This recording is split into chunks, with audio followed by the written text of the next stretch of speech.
Il s'est livré aux terroristes en échange d'un otage. Grièvement blessé, il est décédé dans la nuit. Le lieutenant-colonel Arnaud Beltrame avait 44 ans. Cet officier était depuis peu le numéro 3 des gendarmes dans l'Aude.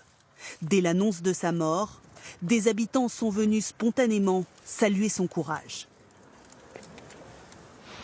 Tout le monde est touché. Ça fait très très mal.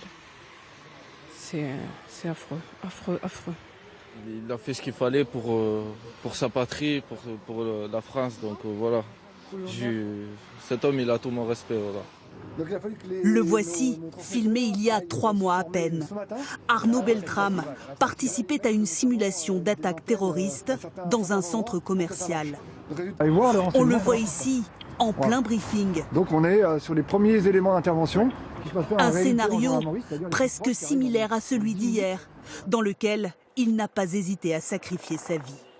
Son frère salue son courage. Je pense que ce qu'il a fait, ça va au-delà de l'engagement de son métier ou des valeurs. C'est au-delà de l'humanité. Il a donné sa vie pour quelqu'un d'autre, pour un inconnu. Il savait certainement qu'il n'avait pratiquement aucune chance. Il a quand même été très conscient de ce qu'il a fait. Je pense que si on ne qualifie pas d'héros, je ne sais pas ce qu'il faut faire pour être un héros. C'était un officier brillant. En 1999, il sort major de sa promotion de l'école interarmes avant d'intégrer la gendarmerie.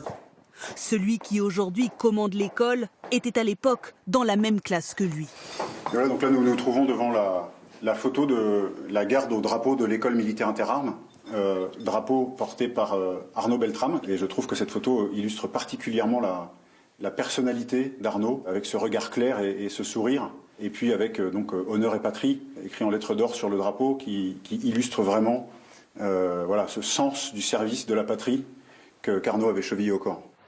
Tout au long de sa carrière, Arnaud Beltrame a privilégié le terrain.